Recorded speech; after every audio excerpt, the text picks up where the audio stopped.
సినిమాయ నమః.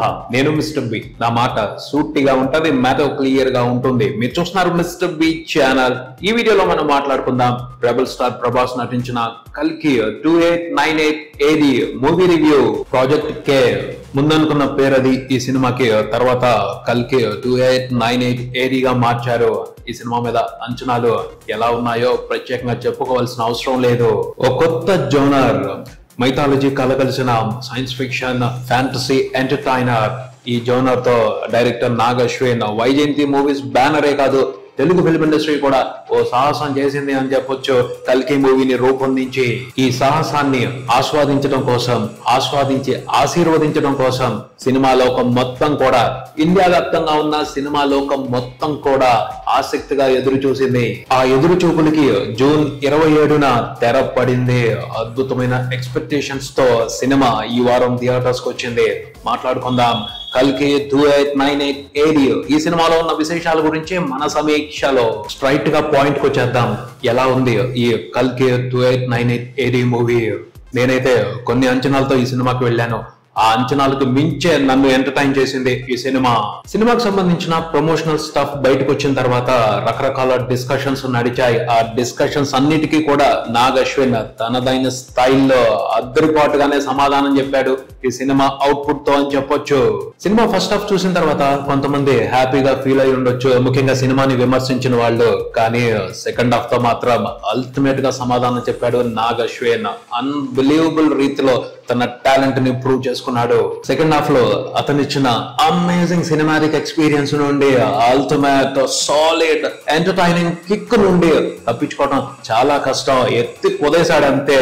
Stunning entertainment అసలు Hollywood సినిమాలతో సరిసాటి కాదు. వాటికి దీటుగా, వాటికి పోటీగానే సినిమాటిక్ ఎక్స్పీరియన్స్ ని, ఎంటర్టైన్మెంట్ ని ఈ సినిమాతో క్రియేట్ చేసి తెలుగు ప్రేక్షకులకి వండర్ఫుల్ ఎక్స్పీరియన్స్ ఇచ్చారు Nag Ashwin. Star wars, mad max, ఈ సినిమాల్ని హాలీవుడ్ లో చూడాలి అంటే వేరు సినిమాల్లోనే చూడాలి.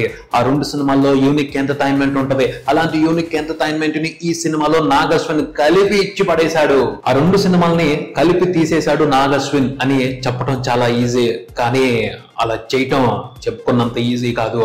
అలా చేయాలి అంటే సాహసం కావాలి, దమ్ము కావాలి, అంతకు మించి క్లారిటీ కావాలి. క్లారిటీ లేకపోతే కంగాలి అయిపోద్ది, కన్ఫ్యూషన్ అయిపోద్ది, అర్థమే కాదు సినిమా. కానీ ఈ సినిమా చూస్తున్నప్పుడు ప్రతి విషయాన్ని చక్కగా అర్థం చేసుకుంటాం, ఎంటర్టైన్ అవుతాం సాలిడ్ గా. రకరకాల సినిమాల నుండి ఇన్స్పిరేషన్ తీసుకున్నాడు నాగ్ అశ్విన్. పోతే దానికి తన క్లారిటీ విజన్ ని జోడించి సింప్లిఫై చేసి బ్యూటిఫుల్, అమేజింగ్, వండర్ఫుల్ ఎంటర్టైన్మెంట్ ఇచ్చాడు తెలుగు ప్రేక్షకులకి, ఇండియన్ మూవీ లవర్స్ కి. ఈ కల్కి మూవీతో నాగ్ అశ్విన్ ముందు అతని గట్స్ కి ముచ్చటేసింది. ఆ పైన అతని ఇమాజినేషన్ పవర్, అతని విజువలైజేషన్, అతని క్రియేటివిటీ సర్ప్రైజ్ చేసి పారేశాయి. మనం ఎప్పుడు మాట్లాడుకుంటూ ఉంటాం, 100 కోట్ల బడ్జెట్ తీసుకువెళ్లి ఒక చోట కుప్పగా పోసేస్తే అద్భుతమైన సినిమా తయారైపోదు. ఒక సినిమా తయారవ్వాలి అంటే డబ్బును ఖర్చు పెడుతూ విజన్ ని యాడ్ చేయాలి, ఇమాజినేషన్ పవర్ ని యాడ్ చేయాలి, క్రియేటివిటీని యాడ్ చేయాలి, అది కూడా క్లారిటీగా యాడ్ చేయాలి. అప్పుడే ఒక అద్భుతమైన సినిమా రూపొందుతుంది. అవన్నీ ఇక్కడ జరిగాయి, పర్ఫెక్ట్ గా జరిగాయి. అందుకనే ఇండియన్ ఫిల్మ్ హిస్టరీలో కల్కి అనే కొత్త చరిత్ర లిఖించబడింది. ఈ సినిమాని ఫస్ట్ టైం చూడగానే అందరూ ఒకే రకంగా అర్థం చేసేసుకుంటారు అని చెప్పడానికి లేదు. ఎందుకంటే ఈ సినిమాకి సంబంధించి నెమ్మది మీద సమాధానాలు దొరుకుతాయి, ప్రతి ప్రశ్నకి సమాధానం దొరుకుతుంది. ఫస్ట్ రోజున ఎక్కువగా సినిమాని చూసేవాళ్ళు హీరోని దృష్టిలో పెట్టుకుని, హీరో ఇమేజ్ ని దృష్టిలో పెట్టుకునే సినిమాని చూస్తారు. కాబట్టి వాళ్ళకి కొన్ని అనుమానాలు రావచ్చు. పోతే ఈ సినిమా హీరో క్యారెక్టర్ బేస్ గా రూపొందిన సినిమా మాత్రమే కాదు, హీరో క్యారెక్టర్ ఈ సినిమాలో ఓ ప్రధానమైన భాగం. అంటే హీరో క్యారెక్టర్ కి సినిమాలో అవసరమైన ఇంపార్టెన్స్ ఉంది. సినిమా రిలీజ్ అయిన తర్వాత మొదటి 3-4 రోజుల పాటు హీరో పాయింట్ ఆఫ్ వ్యూ లో నుంచే ఎక్కువగా సినిమాని చూస్తారు. హీరో పాయింట్ ఆఫ్ వ్యూ లో నుంచే సినిమాలో ఉన్న విశేషాలని డిస్కస్ చేస్తా ఉంటారు. కానీ హీరో పాయింట్ ఆఫ్ వ్యూ లో సినిమాకి సంబంధించి జరిగే డిస్కషన్స్ తాలూకు హీట్ తగ్గిన తర్వాతే ఈ సినిమాలో ఉన్న అసలైన అద్భుతం గురించి ప్రాపర్ డిస్కషన్స్ మొదలవుతాయి అని నేను చెప్తాను బలంగా. ఈ సినిమాలో రెబల్ స్టార్ ప్రభాస్ మాత్రమే హీరో కాదు, డైరెక్టర్ నాగ్ అశ్విన్ కూడా ఒక హీరోనే. అశ్వత్థామ క్యారెక్టర్ పోషించిన అమితాబ్ బచ్చన్ కూడా ఓ హీరోనే. అలాగే టెక్నికల్ డిపార్ట్మెంట్స్ అన్ని కూడా ఈ సినిమాలో హీరోలే. రెబల్ స్టార్ ఫ్యాన్స్ సినిమా చూసేప్పుడు ఫస్ట్ హాఫ్ వరకు, సెకండ్ హాఫ్ లో కొంత పోర్షన్ వరకు కూడా డిసప్పాయింట్ అవ్వచ్చు. కానీ ఆ డిసప్పాయింట్మెంట్ ని కంప్లీట్ గా తీసిపారేసి వండర్ఫుల్ సాటిస్ఫాక్షన్ క్లైమాక్స్ లో ఇచ్చిపడేశారు నాగ్ అశ్విన్. సినిమాలో హీరో భైరవ క్యారెక్టర్ అటు మంచి వైపు ఉండదు, ఇటు చెడు వైపు ఉండదు, తన వైపే ఉంటది. ప్యూర్ సెల్ఫిష్ క్యారెక్టర్ అన్నమాట. క్యారెక్టర్ అలా ఉండటం మూలంగా ఇంకో పవర్ఫుల్ క్యారెక్టర్ అశ్వత్థామ డామినేట్ చేసినట్టుంటాడు. ప్రభాస్ ని అడ్మైర్ చేసే వాళ్ళకి ఆ డామినేషన్ కాస్త ఇబ్బంది అనిపించవచ్చు, కానీ కథని ఫాలో అవుతున్న వాళ్ళకి ఇంట్రెస్టింగ్ గానే ఉంటది ఆ వ్యవహారం. సో ఆ మ్యాటర్ ని కవర్ చేయడం కోసం ప్రభాస్ క్యారెక్టర్ తో కామెడీ చేయించారు. అది కొంతవరకు బానే అనిపిస్తుంది, పోతే కంప్లీట్ సాటిస్ఫాక్షన్ ఫీలింగ్ ఇవ్వదు. ఎప్పుడైతే క్లైమాక్స్ లో ప్రభాస్ క్యారెక్టర్ కి సంబంధించి ఒక అద్భుతమైన ట్విస్ట్ రివీల్ అవుద్దో అప్పుడు పేలిపోద్ది. సూపర్ పవర్ఫుల్ ఎమోషనల్ బ్లాస్ట్ జరుగుద్ది. సూపర్ డూపర్ బంపర్ సాటిస్ఫాక్షన్ ఇచ్చి పడేస్తాడు ప్రభాస్ క్యారెక్టర్ కి సంబంధించి నాగ్ అశ్విన్ సినిమా క్లైమాక్స్ లో. ఆ క్లైమాక్స్ ట్విస్ట్ తో ఆడియన్స్ హ్యాపీ ఫీల్ అవడం వరకే కాదు, ఆ ట్విస్ట్ ని ఊహించుకుని సెకండ్ హాఫ్ లో, అంటే సినిమాకి సెకండ్ పార్ట్ ఉంది అంటున్నారు కదా, ఆ సెకండ్ పార్ట్ లో ఈ ట్విస్ట్ మూలంగా జరగబోయే విశేషాలని ఊహించుకుంటుంటే గూస్ బంప్స్ వచ్చేస్తాయి. ఈ పార్ట్ లో లక్ష్యం నెరవేరలేదు, జరగాల్సింది ఇంకా ఉంది. ఈ ప్రాసెస్ లో విలన్ కూడా పవర్ఫుల్ అయ్యాడు, హీరో కూడా పవర్ఫుల్ అని అర్థం అయ్యింది. ఇక ఆ తర్వాత జరగబోయే సంగ్రామం ఎంత ఆసక్తిగా ఉంటుందో ఊహించుకుంటుంటేనే తెలియని ఒక అద్భుతమైన ఫీలింగ్ మనసు మొత్తాన్ని పట్టి కుదిపేస్తుంది. ప్రభాస్ పాయింట్ ఆఫ్ వ్యూ నుంచి చూస్తే ఎంటర్టైన్ అయ్యే విశేషాలు ఉన్నాయి, వాటిని పక్కన పెట్టి చూస్తే ఈ సినిమాలో మెస్మరైజ్ చేసే విశేషాలు ఇంకొన్ని ఉన్నాయి. అశ్వత్థామ క్యారెక్టర్ లో అమితాబ్ బచ్చన్ నటించారు. ఆయనకి 81 సంవత్సరాలు అంటే నమ్మటం కష్టం. మామూలు పర్ఫార్మెన్స్ కాదు, అల్టిమేట్ సాలిడ్ ఎక్సలెంట్ పర్ఫార్మెన్స్ అసలు అయింది. అశ్వత్థామ అనే క్యారెక్టర్ లో పవర్ ఉంది, ఆ క్యారెక్టరైజేషన్ లో పవర్ ఉంది, అమితాబ్ బచ్చన్ పర్ఫార్మెన్స్ లో పవర్ ఉంది. సగం సినిమా వరకు ఆయనే హీరో అన్న నమ్మేసే పరిస్థితి. ఆ క్యారెక్టర్ కి అంత స్కోప్ ఉంది కథలో. ఆ పైన కమాండబుల్ పర్ఫార్మెన్స్ తో కంప్లీట్ గా డామినేట్ చేసి పారేశారు హీరోయిజాన్ని సినిమాలో అమితాబ్ బచ్చన్. ఆయన లెజెండ్. ఈ సినిమాలో లెజెండరీ పర్ఫార్మెన్స్ తో సాలిడ్ ఎంటర్టైన్మెంట్ ఇచ్చారనే చెప్పాలి. కమల్ హాసన్ గారు కూడా ఇంపాక్ట్ ఫుల్ రోల్ లోనే కనిపించారు. కాకపోతే ఈ పార్ట్ వరకు ఆయన రెండే సీన్స్ లో కనిపించారు. సెకండ్ హాఫ్ లో, అంటే సెకండ్ పార్ట్ లో ఆయన విశ్వరూపం ఉంటది అని డీటెయిల్స్ ని బట్టి అర్థం అవుతుంది. పోతే ఈ సినిమాకి సంబంధించి అసలైన బీభత్సం, అసలైన విధ్వంసం ఏమిటి అంటే vision. Director Nag Ashwin vision. సినిమాలో ఆయన 3 ప్రపంచాలని చూపెట్టారు. ఒకటి కాంప్లెక్స్, ఒకటి కాశీ నగరం, ఇంకొకటి శంబాల రాజ్యం.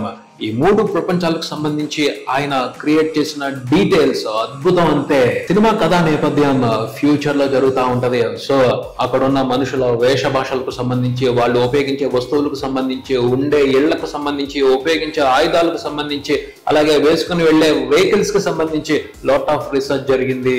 మనం అస్సలు వాస్తవ లైఫ్ లో చూడనటువంటి ఎన్నో అద్భుతాలని తన క్రియేటివిటీతో, తన ఇమాజినేషన్ పవర్ తో ఈ సినిమాలో చూపించుకుంటా వెళ్లారు నాగ్ అశ్విన్. నిజంగా ఒక తెలుగు సినిమా చూస్తున్న ఫీలింగ్ లేదు, ఒక ఇంగ్లీష్ సినిమా నడుస్తుంది, అందులో మనకు తెలిసిన ఆర్టిస్టులు నటిస్తున్నారు అన్న ఫీలింగే ఉంది. అంత బ్యూటిఫుల్ గా, అంత బ్రహ్మాండంగా ఉన్నాయి సినిమాలో డీటెయిల్స్ అన్ని కూడాను. ఆర్ట్ వర్క్ కి సంబంధించి, విజువల్ ఎఫెక్ట్స్ కి సంబంధించి, యాక్షన్ పార్ట్స్ కి సంబంధించి నిజంగా ఆ డీటెయిల్స్ చూస్తే హాలీవుడ్ ఫిల్మ్ మేకర్స్ షాక్ అవుతారు. వీళ్ళెక్కడరా బాబు, ఇదెక్కడ హాలీవుడ్ రా, వేరే చోట ఎక్కడ ఉందా అని వెతుక్కుంటా వస్తారు. ఆ రేంజ్ లో ఇంపాక్ట్ ఇచ్చి పారేశారు తన ఇమాజినేషన్ తో, విజువల్ పవర్ తో నాగ్ అశ్విన్. సినిమాలో హాలీవుడ్ టెక్నీషియన్స్ పనిచేశారు. పోతే డైరెక్టర్ విజన్ క్లియర్ గా లేకపోతే, క్లారిటీతో లేకపోతే ఎంత పెద్ద తోపు టెక్నీషియన్ అయినా చేయడానికి ఏమీ ఉండదు. ఆ మ్యాటర్ ని లెక్కలోకి తీసుకుని చూస్తే మత్తి పోగొట్టే క్రియేటివిటీనే ఈ సినిమాలో ప్రదర్శించాడు నాగ్ అశ్విన్, అందులో అనుమానమే లేదు.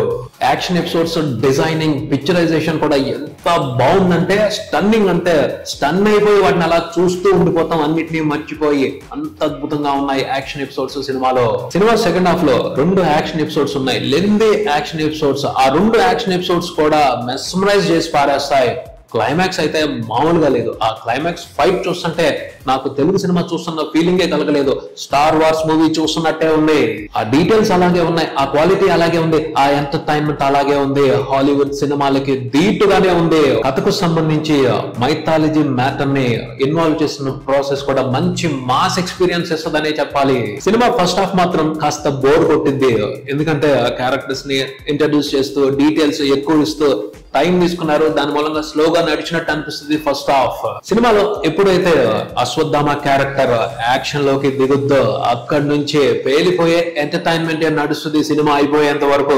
సినిమాలో పొరపాట్లు లేవు అని కాదు, ఉన్నాయి. కాకపోతే వాటిని సాలిడ్ థ్రిల్లింగ్ ఎంటర్టైన్మెంట్ చాలా వరకు కవర్ చేసి పారేసింది. ముఖ్యంగా సెకండ్ హాఫ్, అందులోనూ క్లైమాక్స్ లో జరిగిన అద్భుతమైన బీభత్సం చాలా విషయాల గురించి మర్చిపోయేట్టు చేస్తది. సినిమా బాగుంది అని మాత్రమే అనిపిస్తది. తర్వాత బుజ్జి వెహికల్ గురించి ముందలే పరిచయం ఇచ్చారు. సినిమాలో బుజ్జి ఎంటర్టైన్మెంట్ కూడా ఇంట్రెస్టింగ్ గా ఉంది. ఆ పైన గెస్ట్ అపీరెన్స్ లు ఉన్నాయి, సర్ప్రైజింగ్ గెస్ట్ అపీరెన్స్ లు ఉన్నాయి. ఆ గెస్ట్ అపీరెన్స్ లతో నాగ్ అశ్విన్ షాక్ చేశారనే చెప్పాలి. మొత్తంగా కల్కి 2898 AD ఈ సినిమా గురించి చెప్పేది ఏమిటి అంటే, తెలుగు సినిమా చూస్తున్నట్టు అనిపించదు. తెలుగు ఆర్టిస్టులు నటించిన ఇంగ్లీష్ మూవీ చూస్తున్నట్టే ఉంటది. ఫస్ట్ హాఫ్ కొంచెం స్లోగా ఉంటది, కానీ సెకండ్ హాఫ్ లో మాత్రం మెస్మరైజింగ్ ఎక్స్పీరియన్స్ ఉంటది. వండర్ఫుల్ సినిమాని చూసా ఉన్న ఫీలింగ్ ఉంటది. So don't miss it. ఇది ఇక్కడికి మరో వీడియోతో మళ్ళీ కలుద్దాం. ఈ వీడియో మీకు నచ్చితే లైక్ చేయండి, మీ ఫ్రెండ్స్ తో షేర్ చేసుకోండి, మీ అభిప్రాయాన్ని కామెంట్ చేయండి, ఈ ఛానల్ ని సబ్స్క్రైబ్ చేయండి. నేను mister B, keep watching mister B channel. Thank you.